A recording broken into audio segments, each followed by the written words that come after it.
Yang pesan langsung 10.000 pieces ke aku. Belum sampai 1 bulan aku jualan. Belum sampai 1 bulan, tiba-tiba langsung ada orang pesan 10.000 pieces langsung ke aku. Dan dulu itu ada Blibli itu juga ngasih kita itu free packaging.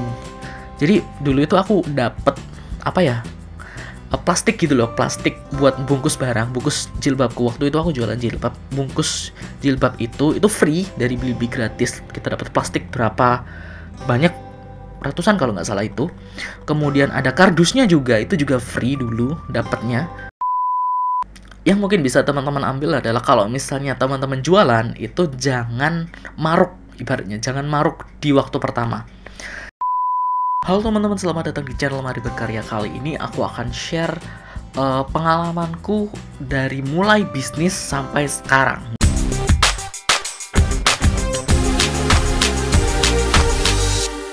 Mungkin ini bisa jadi masukan ya, mungkin ini videonya akan sangat panjang ya, dan mungkin bisa jadi masukan buat teman-teman yang sekarang mungkin baru mulai bisnis. Jadi mulai bisnis itu kayak gimana sih, dan apa saja sih yang akan kalian alami saat kalian berbisnis. Dan aku lebih akan share ke bisnis online-nya ya, karena aku bisnis offline juga sebenarnya dari dulu. Nah, pada waktu awal memulai bisnis, dulu aku mulainya di tahun 2014 akhir. 2014 akhir itu aku baru mulai bisnis, dan di pengalamanku sebelumnya itu aku nggak pernah sama sekali memulai bisnis. Jadi 2014 itu aku waktu itu masih kuliah, dan aku start bisnis juga dari kuliah juga gara-gara PKM waktu itu, program kreativitas mahasiswa PKMK kewirausahaan kayak gitu, sehingga itu ibaratnya kayak memaksa dalam tanda kutip aku untuk berbisnis. Sebelumnya aku nggak punya pengalaman bisnis sama sekali, background bisnis, belajar bisnis juga nggak ada. Aku nggak kuliah bisnis, keluargaku juga nggak ada yang berbisnis juga, jadi nggak ada sama sekali yang bisa ngajarin aku bisnis. Tapi aku memulai bisnis pada waktu itu, dan karena aku jurusannya adalah IT, jadi ya berhubungan dengan komputer kayak gitu, aku langsung terjunnya ke bisnis online. Nah, waktu itu pertama kali aku jualan di Tokopedia, teman-teman. Pertama kali jualan itu aku jualan online ya. Kalau jualan offline udah beberapa, tapi kalau jualan online itu pertama kali aku di Tokopedia waktu itu. Nah, karena aku juga jurusan elektro juga, jadi yang aku jual pada waktu itu adalah HT atau handy talkie. Jadi handy talkie kalau kalian tahu HT yang biasanya digunakan satpam kayak gitu. Nah, itu untuk ya kan ada dua kan, satu paket ada dua untuk ya berhubungan lah kayak gitu, untuk menghubungi satu sama lain kayak gitu. Nah, waktu itu Android belum booming ya waktu itu ya, dan aku ngupload produknya juga lewat PC warnet. Jadi aku sering ke warnet buat ngupload produk kayak gitu. Kemudian fotonya ya dari foto, kebetulan waktu itu ada supplier, jadi fotonya juga dari supplier, kita tinggal ngupload saja. Terus sempet pinjem HP temanku yang sudah punya Android waktu itu, foto pakai HP-nya dia, kemudian dikirim ke PC warnet, kemudian aku upload kayak gitu. Jadi itu dulu pertama kali. Jadi kalau misalnya kalian nih sekarang sudah punya handphone, sudah punya koneksi internet, sudah punya laptop bahkan, ya kalian bisa banget untuk mulai bisnis online. Dulu aku nggak punya handphone sama sekali. Aku cuma punya handphone ada, tapi handphone yang keypad kalau kalian tahu kayak gitu. Jadi bukan handphone Android yang touchscreen gitu. Jadi nggak bisa WhatsApp, nggak bisa Line, nggak bisa apa, cuma bisa SMS sama telepon doang kayak gitu. Dan saat itulah aku mulai bisnis. Hanya saja pada waktu itu belum banyak orang yang terjun ke bisnis. Tahun 2014 itu belum banyak orang yang terjun ke bisnis, sehingga mungkin persaingannya agak kecil. Jadi waktu itu aku jualan HT itu sangat laku banget. Jadi cepet, bukan sangat laku sih, tapi cepet banget lakunya. Bahkan ada waktu itu stok terakhir itu sisa 2. Aku inget banget itu stok terakhir sisa 2. Dan ada salah satu pembeli dari Bali pesan, dia itu kayak semacam IO atau apa ya, pokoknya dia itu menyewakan HT untuk event-event. Jadi kalau misalnya ada event apa, dia itu menyewakan HT kayak gitu. Makanya dia butuh banyak. Dia langsung pesan handy talkie waktu itu ke aku itu sebanyak 10 buah di Tokopedia. Jadi aku dapat orderan 10 buah HT, sedangkan HT ku cuma sisa 2 pasang gitu. Harga satu HT-nya itu kalau nggak salah 700 sampai 800 ribu. Jadi dia udah bayar tuh 8 juta sebenarnya ke ini, ke Tokopedia. Nah waktu itu aku bilang bahwa ya memang nggak ada, stoknya nggak ada.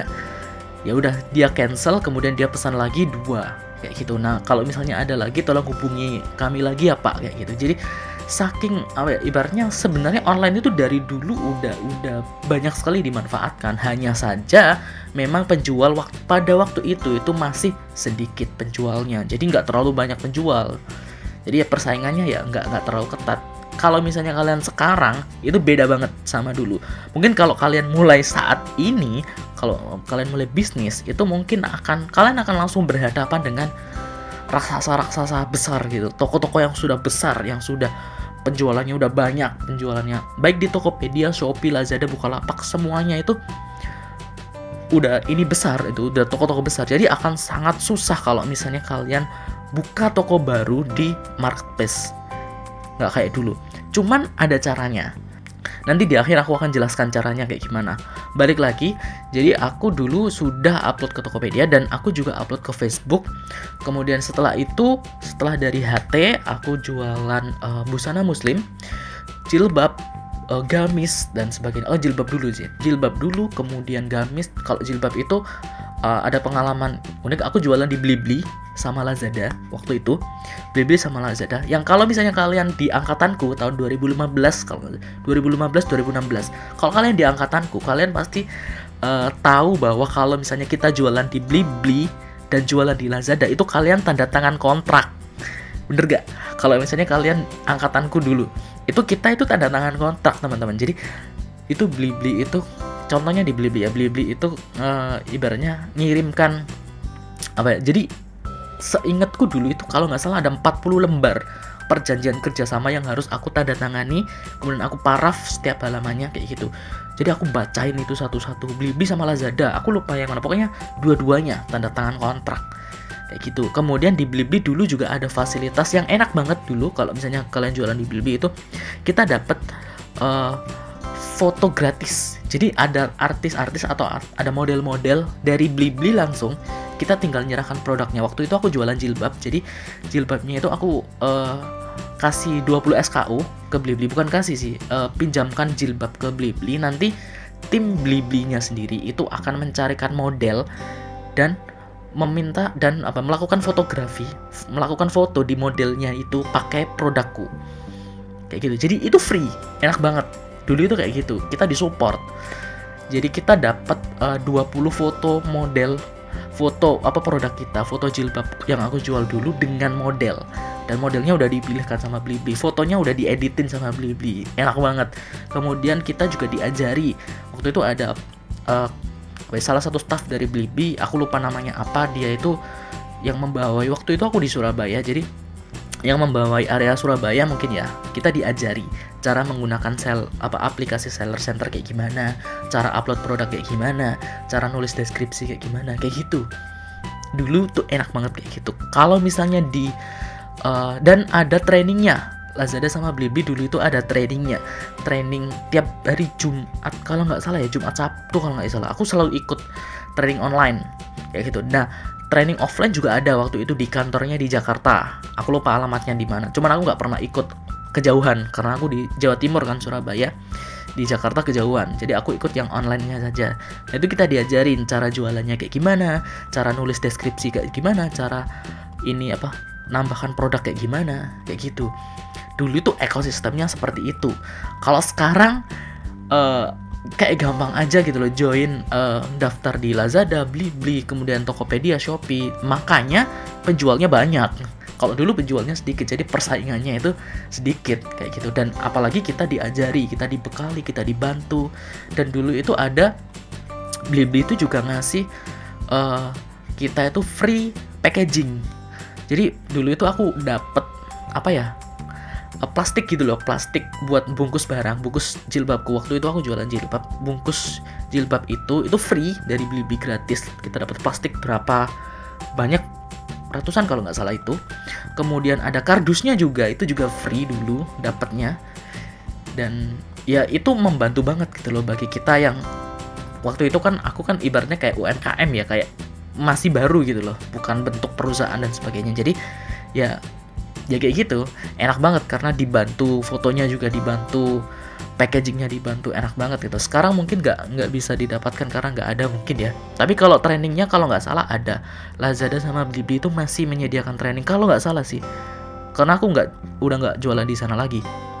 Dan ada cerita menarik bahwa dulu itu, mungkin sekarang kalian juga pernah mengalami ya. Dulu itu ada beberapa kali orang itu yang pesan, atau customer itu yang pesan ke aku, baik itu di Blibli maupun Lazada itu satu produk itu harganya kalau nggak salah berapa ya dulu ya, 30 sampai 50 ribu gitu.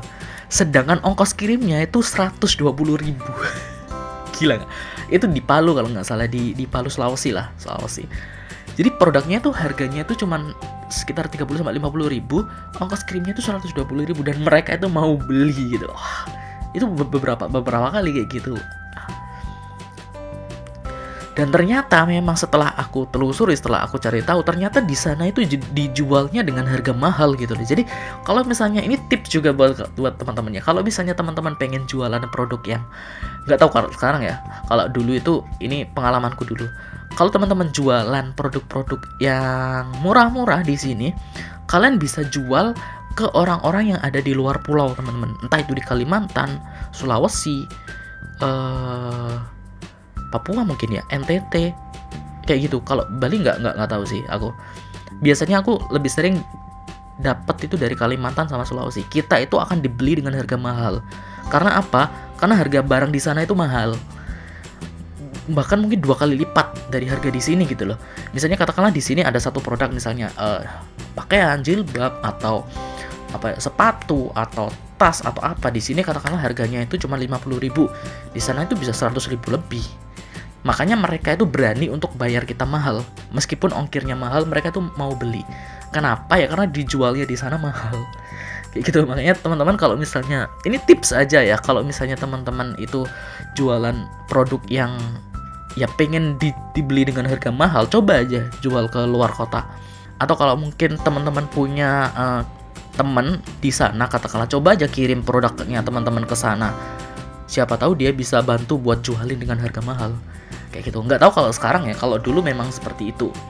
Dan dulu juga sempet waktu jualan makanan. Jadi tadi ya aku jualan jilbab, kemudian ganti lagi jualan makanan. Makanan itu dulu waktu itu keripik tempe dari Malang. Karena aku kuliah di Malang dulu.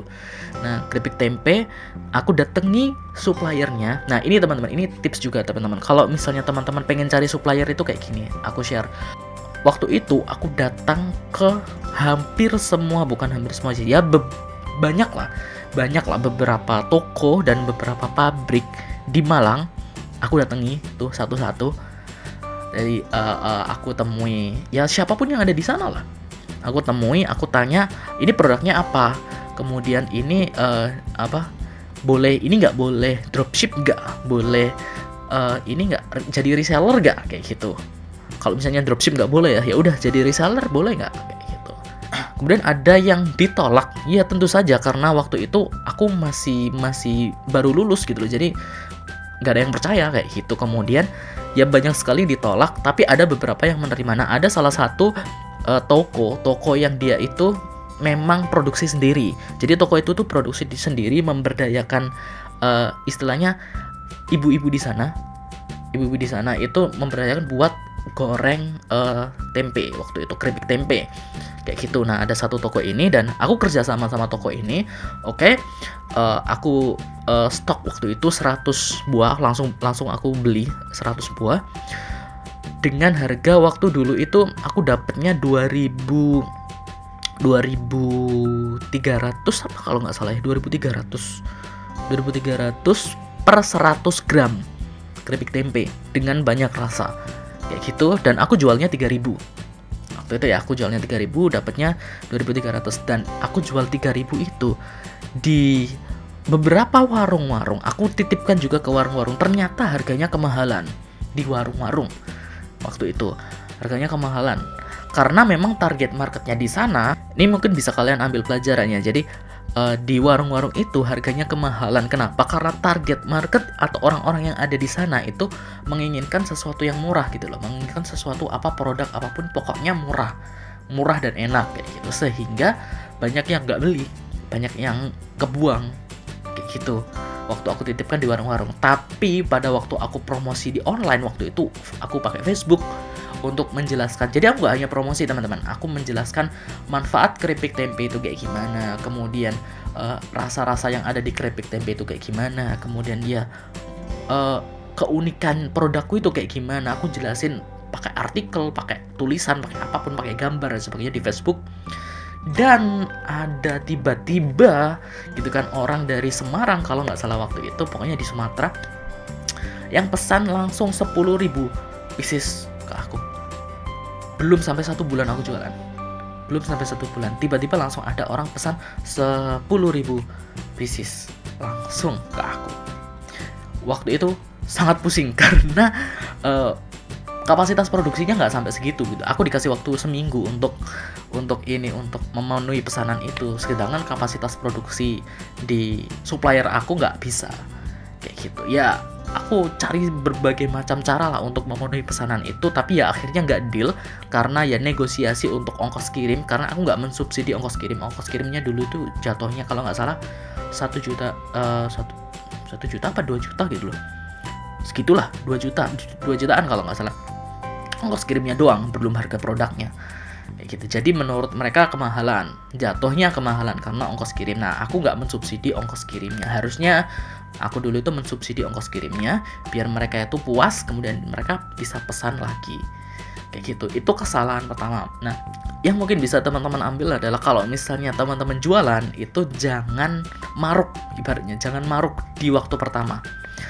Jangan tiba-tiba teman-teman itu ngambil keuntungan yang besar banget di pertama kali jualan gitu. Ada orang nego, tapi teman-teman nggak ngasih gitu loh. Hanya karena keuntungan. Kecuali negonya di bawah harga produksi ya. Misalnya kalian jualan produk harganya katakanlah 50.000, tapi harga aslinya itu 30.000. Nah ada orang nawar, nggak bisa 40.000 kah? Nggak bisa 35 kah? Nah itu kalau misalnya teman-teman baru, kasih aja selama nggak di bawah 30.000. Kalau di bawah 30.000 teman-teman kan rugi kayak gitu. Cuman kalau misalnya masih dalam batas wajar, kasih aja. Jangan mengejar keuntungan yang terlalu besar sehingga nanti nggak laku gitu loh kayak gitu. Biasanya itu kayak gitu, apalagi zaman sekarang ya, nggak bisa kita ngambil margin tinggi-tinggi, itu nggak bisa, kecuali kalau misalnya kita bangun brand dan brandnya udah terkenal, itu beda lagi. Kalau misalnya kita brandnya udah terkenal, kemudian ya produk kita kualitasnya bagus dan sebagainya, mungkin kita bisa menaikkan harga. Tapi kalau misalnya masih awal, aku saranin ya tipis-tipis lah kayak gitu. Kalian subsidi lah. Kalau misalnya ada orang yang berat di ongkir, nah seperti yang aku share tadi, biasanya tuh customer itu beratnya di ongkir, di ongkos kirim yang terlalu mahal. Ya teman-teman bisa kasih subsidi atau kasih kasih voucher gratis ongkir kayak gitu kalau misalnya di Shopee atau Tokopedia kayak gitu, biar customer itu jadi beli kayak gitu ya. Kemudian aku jualan apalagi ya dulu ya, sepatu, tas, kemudian ya banyak lah pokoknya, jual beli itu banyak lah, jual beli produk. Dan aku jasa juga waktu itu, jasa pembuatan web dan sebagainya. Dan aku juga ikut startup juga, makanya aku tahu tentang bisnis itu gara-gara aku ikut startup juga. Jadi aku ikut kayak bangun perusahaan sama teman-teman, sehingga ya aku dapat pengalaman bisnis dari sana. Di mentoring juga sama kalau teman-teman tahu Shopback ya, kalau nggak salah dulu ownernya Shopback itu langsung ngajarin kita waktu itu untuk cara bikin perusahaan itu kayak gimana, cara bikin startup itu kayak gimana, cara jualan itu kayak gimana, kayak gitu. Aku dapatnya dari sana. Nah kemudian baru kesini, atau baru di saat ini atau di kondisi sekarang setelah pandemi atau selama pandemi, nah aku mulai merubah cara jualanku. Kalau dulu itu aku jualannya itu selalu fokusnya itu pokoknya di promosi kayak gitu. Enggak, sekarang aku lebih ke arah kerjasama atau lebih ke arah automation income. Nah hampir semua jualanku itu nggak ada yang sendiri. mungkin semua semua itu nggak sendiri. Jadi aku berpartner, aku jualan yang masih ya itu jualan pakaian muslim, jilbab, gamis dan sebagainya, itu aku berpartner sama temanku. Kemudian aku juga ada sepatu itu juga berpartner sama temanku. Tas itu juga berpartner sama temanku. Kemudian makanan, keripik itu juga bukan keripik tempe ya, kalau keripik tempe yang dulu ada yang baru lah pokoknya. Makanan lah ya, makanan itu aku juga berpartner. Kemudian aku juga bantuin istilahnya keluarga lah, ada salah satu keluarga yang jualan mie juga, Warmindo kalau kalian tahu. Kemudian aku juga bantu orang tuaku juga untuk tokonya. Kemudian apa ya, itu aja kayaknya. Jadi ada 5 kalau nggak salah ya itu, dan semuanya itu nggak aku kerjakan sendiri, ada partner-partnernya. Nah aku bergeraknya di bagian bisnis dan marketing kayak gitu. Nah buat teman-teman, kalau misalnya memang teman-teman itu pengen jualan, aku sarankan, makanya aku selalu sarankan kalau bisnis itu jangan sendiri, karena kalian akan pusing kalau misalnya sendiri. Dan kalau bisa itu manfaatkan digital marketing. Nah aku itu pakai Facebook Ads untuk marketingku, aku pakai Google Ads juga, YouTube masih belum, YouTube Ads masih belum. Nanti rencananya ada ke TikTok Ads juga, Ads TikTok. Tapi yang masih jalan sih Facebook Ads sama Instagram Ads ya. Tentunya aku ngarahnya ke Instagram sama Google Ads itu. Nah, untuk yang aku sendiri, bisnis yang aku kerjakan sendiri sebenarnya bukan bisnis sih. Tapi ya income yang aku dapatkan sendiri itu ya salah satunya YouTube ini yang aku kerjakan sendiri. Makanya kalian tahu kalau misalnya aku nggak ada orang di sebelahku. Kemudian affiliate marketing, aku juga mempromosikan produk-produk affiliate juga punyanya toko-toko lain.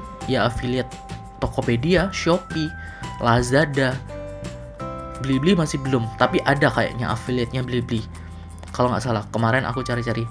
Kemudian aku juga daftar juga di affiliate-nya TikTok, cuman masih belum, ini masih verifikasi dokumen, katanya lama banget nih. Nggak tahu deh.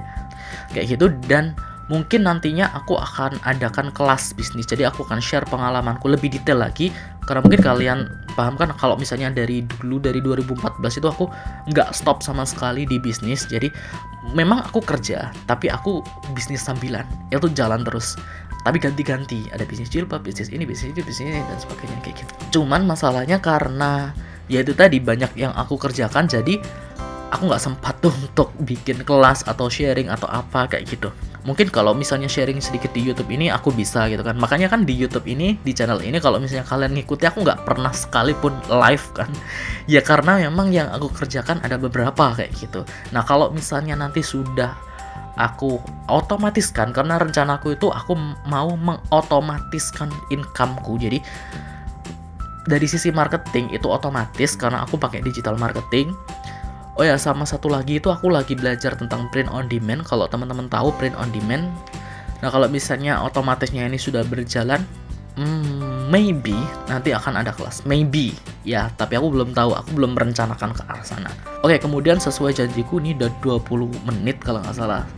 Jadi di awal tadi aku kan sudah sempat share bahwa kalau misalnya pertama kali aku jualan itu di Tokopedia, jualannya itu barang elektronik ya, barang elektronik. Dan dulu itu langsung banget atau laku banget, cepet banget lah lakunya, karena ya dulu itu nggak banyak pesaingnya gitu kan. Nah kalau sekarang itu kan teman-teman tahu sendiri gitu kan, kalau mulai jualan sekarang itu udah dihadapkan sama berbagai macam toko yang udah besar kayak gitu kan. Nah gimana sih caranya buat toko baru? Aku sudah pernah share sebenarnya di video sebelumnya bahwa kalau misalnya teman-teman pengen buka toko baru itu jangan hanya mengandalkan satu marketplace doang, jangan hanya mengandalkan marketplace doang. Misalnya teman-teman katakanlah jualan di Shopee, karena teman-teman tahu katakanlah misalnya sekarang marketplace ya memang berdasarkan data marketplace yang paling laku atau paling banyak dikunjungi itu Shopee nomor 1, Shopee, kemudian yang kedua Tokopedia kayak gitu. Memang, tapi di Shopee itu banyak sekali penjual kayak gitu. Nggak bisa kalian toko baru itu bersaing dengan penjual yang sudah di sini, nggak bisa. Kalian upload ke Tokopedia katakanlah, di Tokopedia juga banyak penjual yang besar gitu loh, nggak akan ini. Kemudian di Blibli katakanlah, Lazada banyak juga penjual yang besar-besar. Nah lalu gimana bagi toko baru gitu? Ya kalian promosinya jangan di sana. Ibaratnya itu kalau misalnya kalian itu di pasar, katakan di pasar udah rame banget, ada banyak toko, kalian toko baru ada di pasar ya nggak akan dilirik gitu loh. Makanya kalian promosinya di luar pasar. Kalian promosi di sosial media. Kalian bikin, misalnya yang lagi rame platform sosmed mungkin TikTok ya. Kalian bikin video di TikTok. Kalau misalnya kalian bisa bikin video yang sesuai dengan FYP, ya udah bikin aja video yang FYP. Kalau nggak bisa ya bikin video yang lucu-lucu, video yang menarik, video yang apapun. Di luar dari konten kalian nggak masalah. Di luar dari jualan kalian nggak masalah. Misalnya kalian jualan baju, terus kalian bikin video yang nggak ada hubungannya sama baju, nggak masalah. At least kalian narik orang dulu di sana. Kalian bikin konten-konten dulu, kalian bikin ya pokoknya narik follower dulu. Baru setelah itu, setelah follower kalian udah banyak, baru kalian promokan produk kalian. Dan kalian kasih link ke Shopee-nya, ke Tokopedia-nya gitu. Itu kalau yang tanpa modal. Memang butuh proses karena sekarang nggak bisa langsung cepet gitu. Jadi aku sarankan juga buat teman-teman, kalau misalnya teman-teman itu ditawari seseorang yang pokoknya kalau join ini jualan kalian pasti cepat laku. Nggak ada yang seperti itu.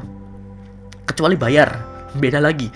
Kalau misalnya kalian bayar iklan atau bayar influencer atau bayar endorse kayak gitu, itu beda cerita. Mungkin itu bisa berhasil kalau kalian endorse, kalau kalian ngiklan itu mungkin bisa berhasil. Tapi kalau misalnya kalian bayar untuk sesuatu yang nggak pasti, atau kalian mengikuti hal yang nggak pasti, atau bayarnya itu murah, katakanlah cuma 50.000 atau 100.000, kalian lihat dulu. Jangan mudah tergiur, karena aku tahu teman-teman, kalau misalnya jualan itu sekarang itu susah. Aku tahu, apalagi kalian toko baru. Aku tahu kalau misalnya itu susah, apalagi kalian nggak punya modal. Makanya kalian harus konsisten. Kalau misalnya memang kalian jualannya baru dan kalian nggak punya modal, ya kalian dropship dulu. Nah, pada waktu kalian dropship, di luar itu di sosial media, di TikTok, di Twitter, di Instagram, kalian bikin konten-konten gitu. Kalau misalnya kalian pengen gratisan, ya bikin konten-konten. Kalau kalian punya dana, ya kalian iklan. Tapi iklan juga ada strateginya, nggak sekedar ngiklan. Ya gitu teman-teman. Oke? Semoga apa yang sudah aku share tadi bisa memberikan manfaat bagi kalian dan kalian bisa mengambil pelajaran dari pengalamanku. Well, sebenarnya aku nggak bisa ceritakan semuanya karena aku takutnya kalian bosan kalau misalnya dengerin ceritaku yang banyak itu. Semoga kalian dapatkan pelajaran dari sana. Jangan lupa untuk klik tombol like, kemudian subscribe channel ini dan nyalakan notifikasinya. Sampai jumpa di video selanjutnya. Dadah!